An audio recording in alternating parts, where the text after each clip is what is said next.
لبيك اللهم لبيك لبيك لا شريك لك لبيك إن الحمد.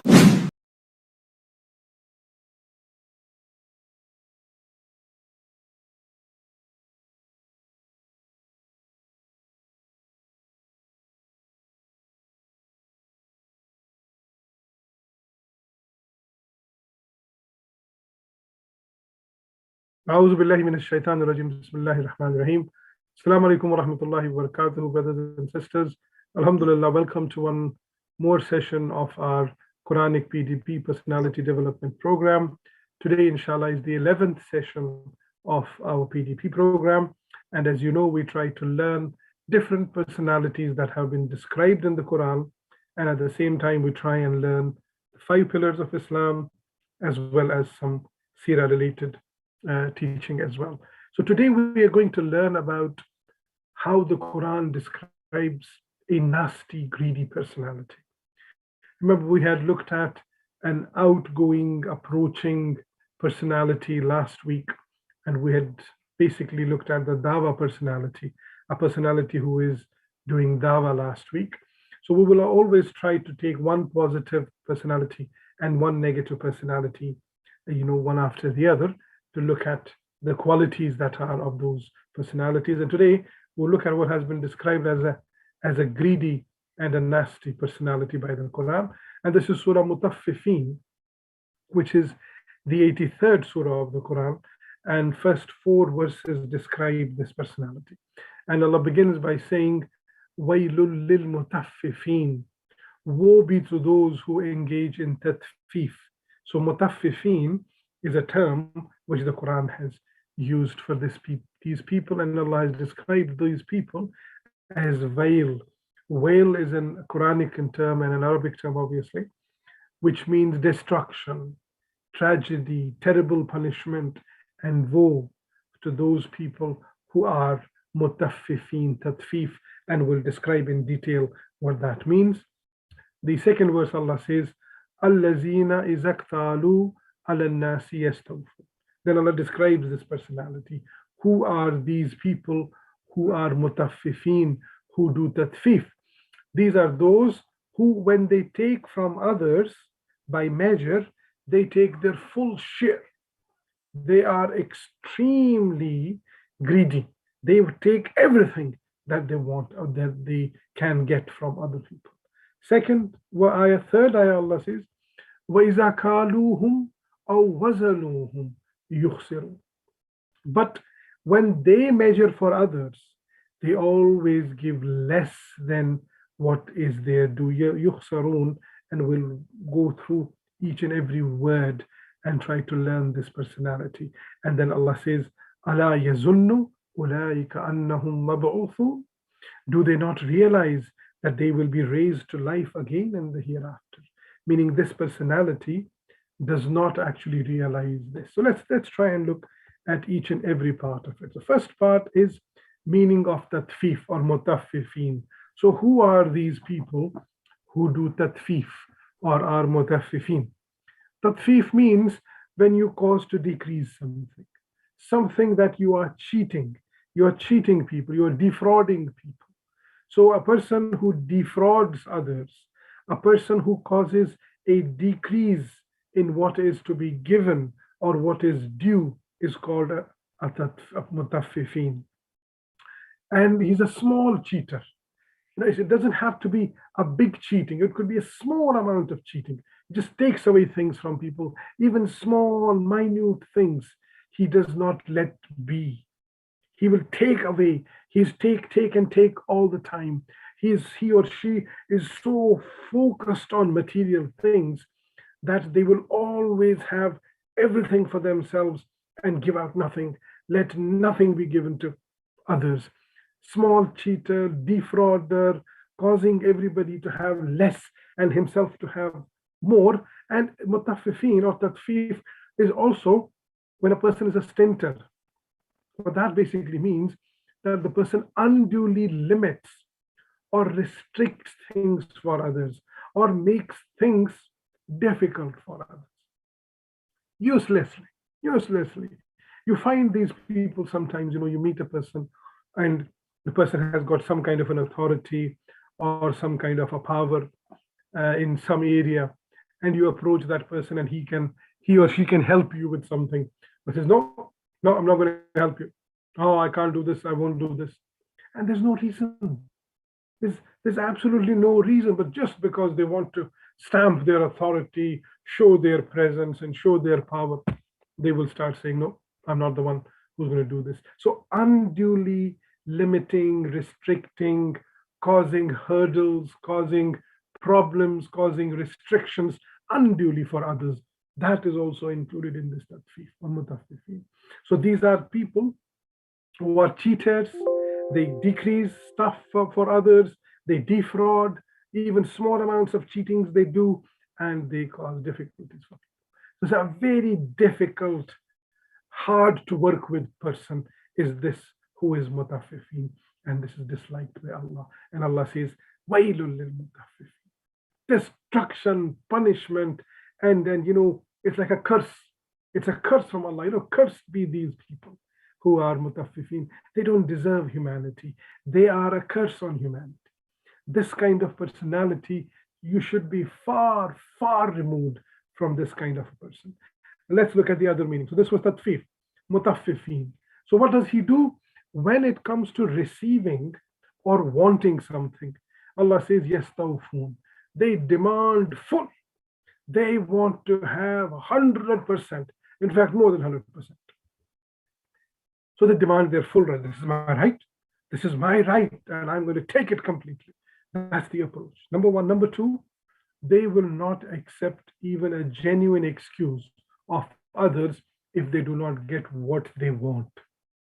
If they don't get what they want, they would even reject a genuine excuse from the other person who wasn't able to do or who wasn't able to deliver according to his demands. Number third, when they take, they want all of it. They do not leave a single bit. This personality does not even leave a single bit out because his greed and his selfishness is so consuming and so overwhelming that he or she does not, no, I need that as well, I need that as well. Even if it's a tiny bit of a box, they want that as well with themselves. And they're not prepared to compromise. So yes, tawfun includes all these things. They demand full rights, they are demanding, they will not accept any excuses for anything that didn't happen to their standards, and they take full share. They will not leave a single bit from what they want or what they demand or what they think is theirs, and they're not ready to compromise. This non-compromising, this takes away our beauty, because when we live in this dunya, when we live in this world, you have to make compromises, because without making compromises, you will never be able to make way for everybody else. If you want to take with you or take on board everybody, you have to make some adjustments. And that adjustment is a compromise. You have to give and take. You can't say, no, my way or the highway. These people are my way or the highway. And Allah doesn't like these people. Allah doesn't like this kind of a person who is demanding of my way or highway. Allah doesn't like. They're not prepared to compromise. They have got no attitude of compromise, and they're not prepared to forego or forgive. They're not ready to forgive people. No, they will keep these grudges.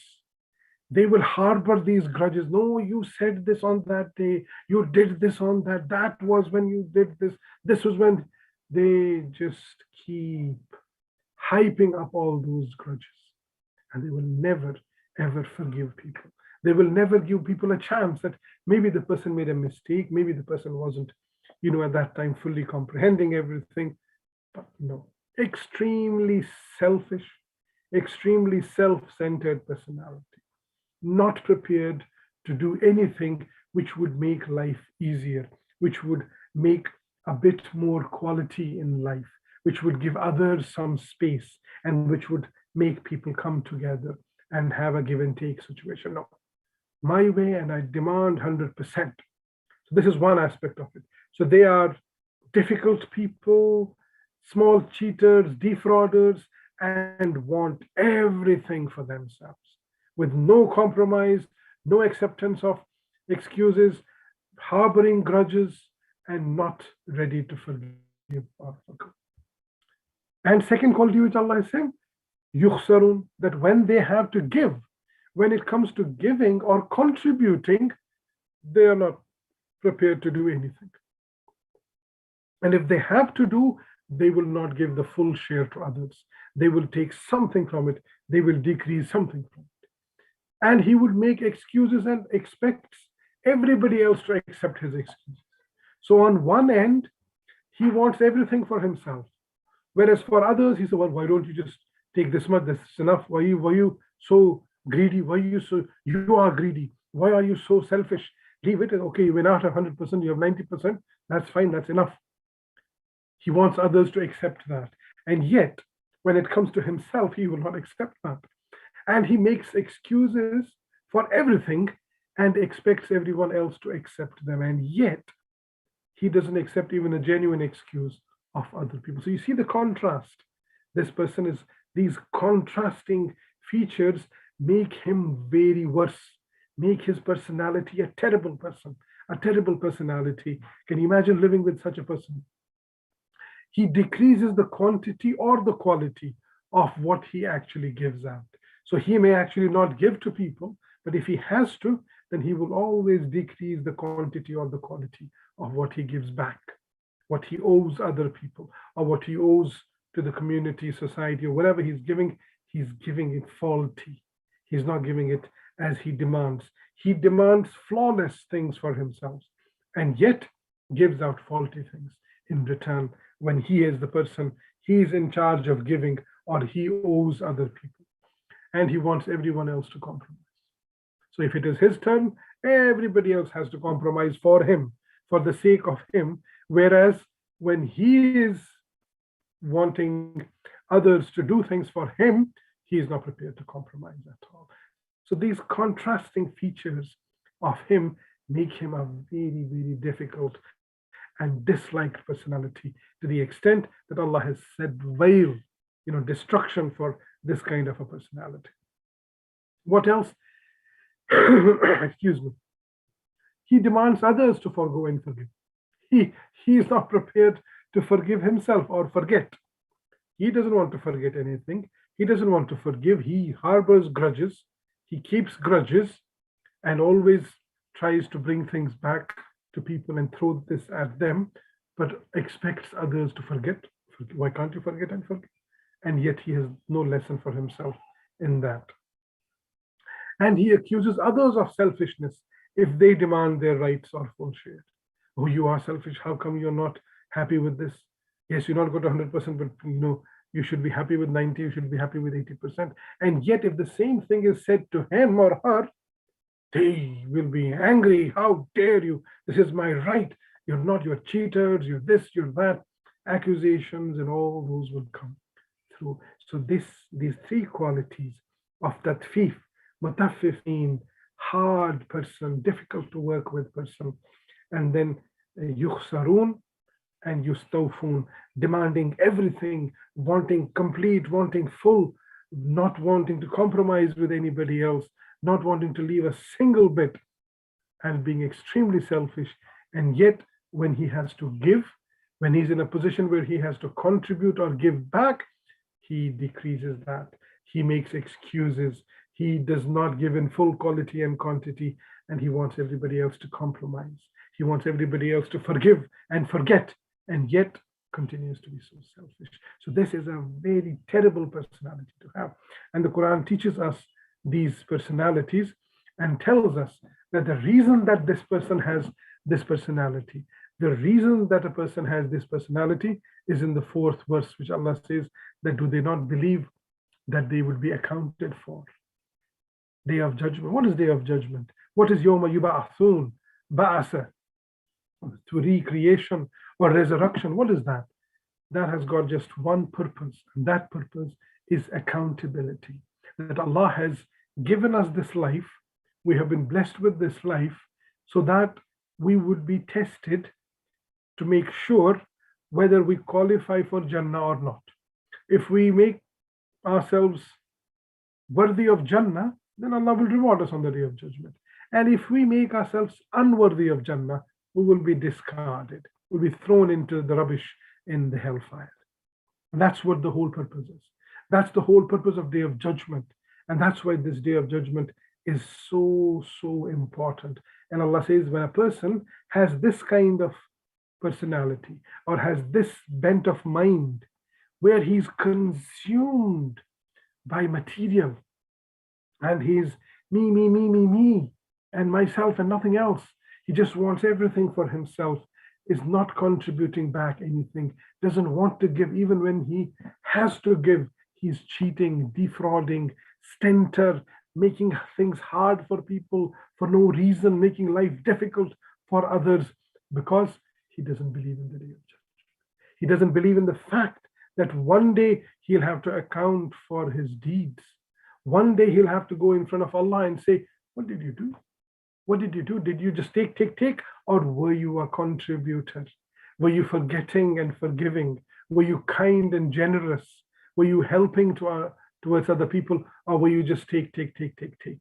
And that's where the belief in the hereafter is all about. The core problem, as we mentioned in this ayah, not believing consciously that I will be recreated after my death. But this is very important. We as Muslims who are born Muslims, just come along when we believe in those 6 articles of faith, you know, these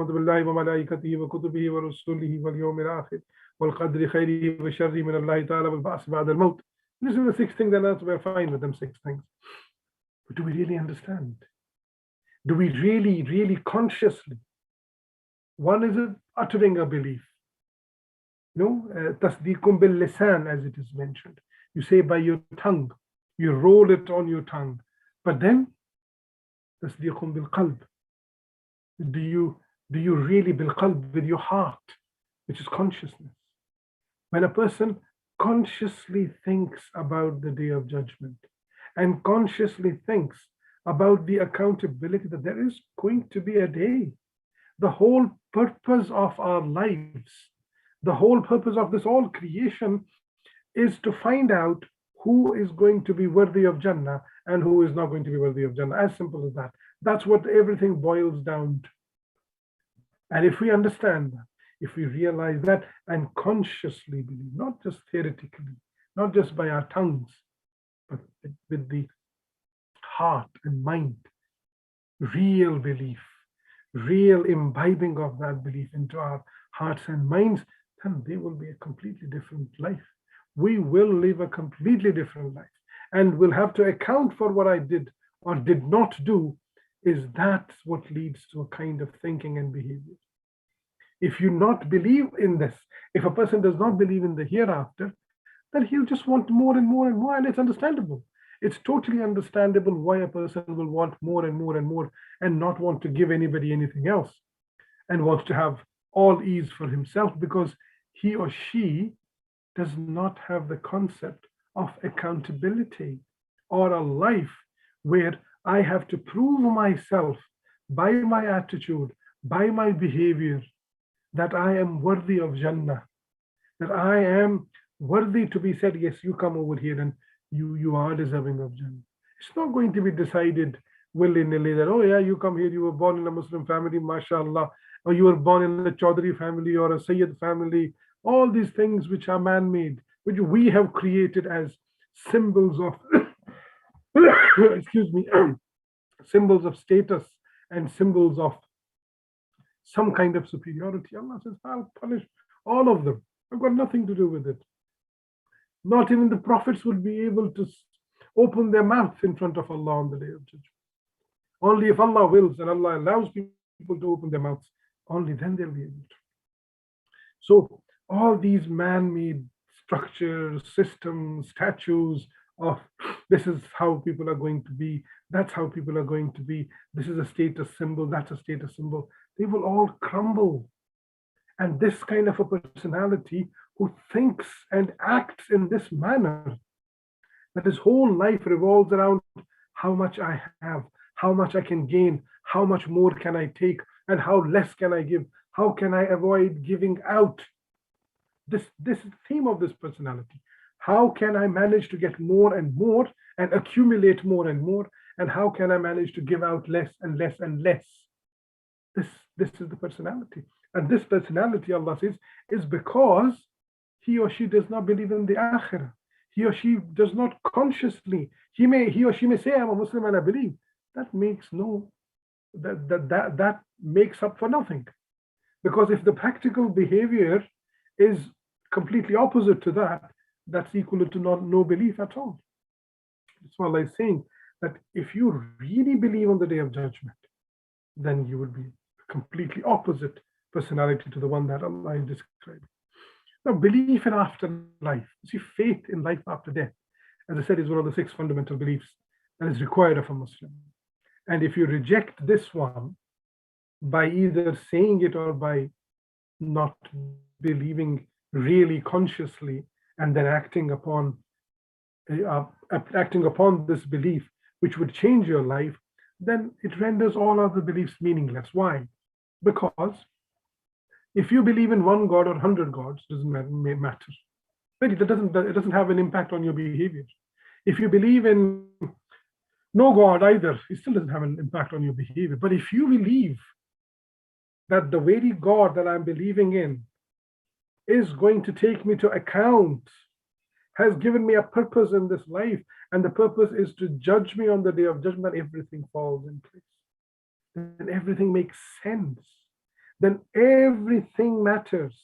Then belief in one God matters, belief in 2 gods matters, belief in not believing in God, that matters, and then everything matters. So belief in the life hereafter is actually the icing on this cake. Without it, the cake doesn't look like a cake. Otherwise, you could have, anything and everything. Without this, this is why this is so fundamental. And Quran has repeatedly mentioned about personalities. You will see that Allah has mentioned that they do not believe in the life hereafter, because this belief in the life hereafter is what gives meaning to life, what gives purpose to life, and what gives a direction to life. Without this, you may have any belief. Your belief would be lifeless.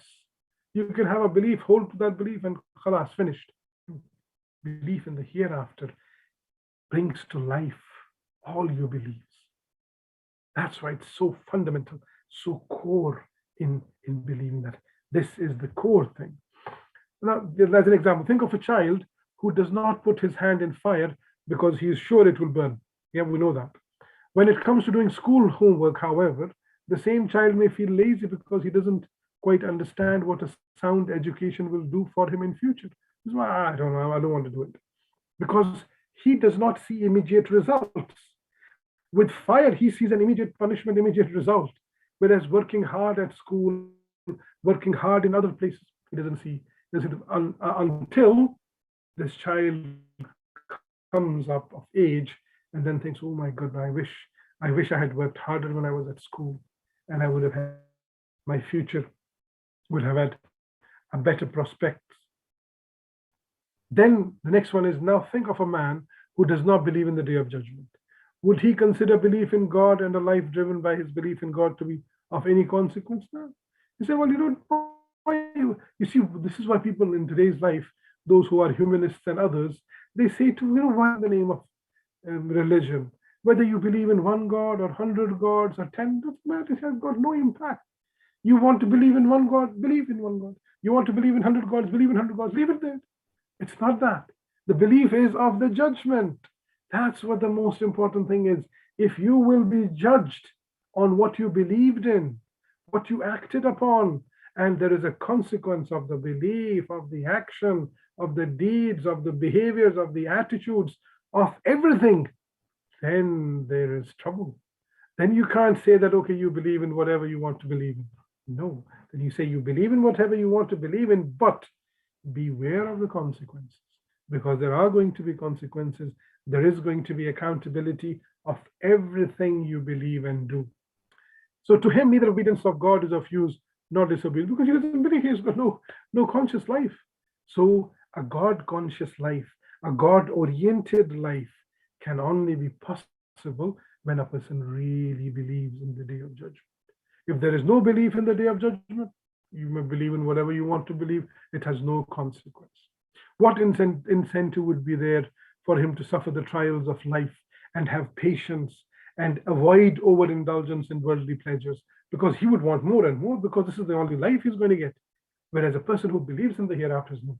Doesn't matter. If there are troubles, I'll show patience, sabr. Allah will reward me for my sabr. Allah will reward me for my patience. Allah will reward me for the trials and tribulations. Allah will reward me for the abuses and accusations that have been given to me in the name of Islam, if I'm talking about Islam. And if a man does not follow the way of God, then what use is his belief in God, if he has any? If you're really not following deen, just by saying, oh yeah, I believe in Allah, that makes no sense. That makes absolutely no sense. The acceptance or rejection of life after death is the greatest factor that determines the course of an individual's life and the choices that he or she makes. This is the fundamental area. If a person consciously understands the concept of life hereafter, he has a purpose in life, meaning he has to attain Jannah. He will be judged and he will have a direction, meaning I need to go towards Jannah. So you attain purpose, you attain direction, and you attain that vigor, that force, that motivating force which you need, that I will be judged and I have to be prepared for that judgment. Weighing with proper balance. So this is also mentioned in other parts of the Quran, in Surah Anam, where Allah mentions that you should measure in full and be just in, when you are measuring, especially when you're doing business. But even in your routine activities, you should use a full measure and have a just balance. And again in Surah Bani Israel, Allah says, give full measure when you measure and weigh with even scales. So that's very important. Surah Rahman, Allah mentions, do not upset the balance. The mizan, la tasqirul mizan, weigh with equity and do not give short weight. And people of Shuaib have especially been mentioned in the Quran.